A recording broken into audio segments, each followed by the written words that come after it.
نے اپنی زبان سے کہا تھا نا کہ ہم ایسا اپنے جیتے جی کبھی ہونے نہیں دیں گے، کیوں ہونے دیا؟ پھر غلط تو غلط ہے نا، لیکن ہم کسی دوغلے ٹائپ کے انسان کے باتوں پر آنے والا نہیں ہوں۔ میں نے جو تعلیم حاصل کی ہے رسول اللہ کی تعلیم جو اجازت بالکل نہیں دیتی۔ سننے کو مل رہی ہے، ایک شخص کا دعویٰ ہے کہ فلاں ناجائز باپ کی اولاد ہے۔ پوچھا گیا کیسے؟ تو کہتے ہیں کہ فلاں کا جو باپ ہے نا، ان کا رشتہ شریعت کے نزدیک نہیں ہے، یعنی منمانی کے اعتبار سے ہے۔ پھر پوچھا گیا کیسے؟ کہا اس لیے کہ فلاں کی شادی فلاں سے ہوئی تھی، فلاں نے چھوڑ دیا، تو فلاں نے عدت گزارے بغیر فلاں کا شادی کر لی، نکاح کیا۔ تو کسی نے کہا نہیں، عدت تو گزاری تھی۔ تو اب میں سوال کرتا ہوں، عدت گزاری تھی تو پھر دوسرے والے شوہر سے نکاح کر لیا، ٹھیک ہے، ابھی تو درست ہے۔ دوسرے والے شوہر سے نکاح کے 6 ماہ پہلے بچہ پیدا ہوا تھا، 6 ماہ کے بعد ہوا تھا؟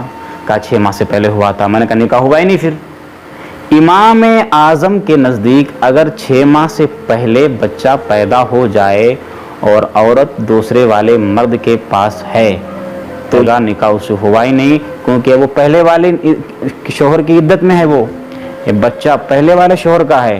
اس کو چاہیے تھا کہ چیک اپ کرنے کے بعد تک بچے کی ولادت تک انتظار کرتے، جب بچے کی پیدائش ہو جاتی تب جا کر کے کسی اپنے عاشق سے نکاح کرتے، لیکن انہوں نے ایسا نہیں کیا۔ تو جب سنو انہوں نے ایسا نہیں کیا تو اند اللہ اند رسول وہ شخص ایک حرام رشتے پر قائم ہے، اس حرام رشتے سے جتنی بھی اولاد ہوگی وہ اولاد حرامی ہوگی، ولد الزنا کہلائے گی۔ دوسری بات یہ ایک اس شخص کا کہنا ہے جو پہلے کہا کرتے تھے، لیکن آج میں ان لوگوں سے، دوغلے ٹائپ کے لوگوں سے کہوں گا کہ کل تم نے جو بات کہی تھی تمہاری بات سچی تھی یا جھوٹی؟ اگر تمہاری بات سچی نہیں تھی، جھوٹی تھی، تو تم نے دوسرے پر الزام کیوں لگایا؟ دوسرے پر الزام لگانا اتنا بڑا گناہ ہے۔ فرماتے ہیں جو الزام سامنے والے پر لگایا ہے اگر اس کو ثابت کر لے تو ٹھیک ہے، اگر ثابت نہ کر پائے تو اسے کوڑا لگائے جائیں گے۔ اگر یہ بات صحیح تھی تو آج بھی تو ولد الزنا ہے نا، وہ آج بھی تو حرامی ہے نا وہ، پھر آج تم نے کیوں اپنا لیا؟ اس لیے میں بار بار یہ کہا کرتا ہوں نا کہ تم ایسی بات اپنی زبان سے نکالتے کیوں ہو؟ بعد میں لوگوں کے سامنے نگاہیں تمہاری جھک جائے، بعد میں کسی کے سامنے نظریں نہ ملا سکو، کیوں؟ تم نے اپنی زبان سے کہا تھا نا کہ ہم ایسا اپنے جیتے جی کبھی ہونے نہیں دیں گے، کیوں ہونے دیا؟ پھر غلط تو غلط ہے نا، لیکن ہم کسی دوغلے ٹائپ کے انسان کے باتوں پر آنے والا نہیں ہوں۔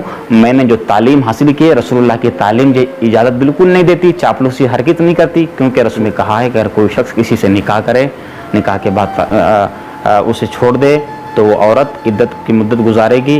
عدت کی مدت امام اعظم ابو حنیفہ کے نزدیک 3 حیض ہے، وہ 3 حیض 3 مہینے میں آئے، 9 مہینے میں آئے، 2 سال میں ہے، 3 سال میں ہے۔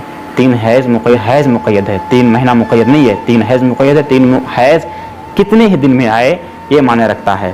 اور دوسری بات یہ ہے کہ عدت کی مدت گزارنے کی نوبت نہیں آئی بلکہ اس کے پیٹ میں ایک بچہ تھا، لیکن بچے کو نظر انداز کرتے ہوئے انہوں نے دوسرے سے نکاح کی، دوسرے سے نکاح کے 6 ماہ سے پہلے بچہ پیدا ہوا۔ پھر گناہ ثابت ہوا یہاں پر کہ بچہ دوسرے والے شوہر کا نہیں، یہ پہلے والے شوہر کا ہے۔ جب پہلے والے شوہر کا بچہ ہے تو اس سامنے والے عورت کو چاہیے تھا کہ جب بچہ پہلے والے شوہر کا ہے تو وہ بچے کی ولادت تک رکے رہتی، تب جا کر کے نکاح کرتی۔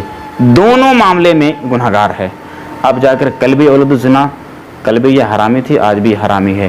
تو میں پوچھنا چاہتا ہوں جو بچہ کل حرامی تھی آج تمہارا نزدیک حلالی کیسے ہوا؟ تمہارے کہنے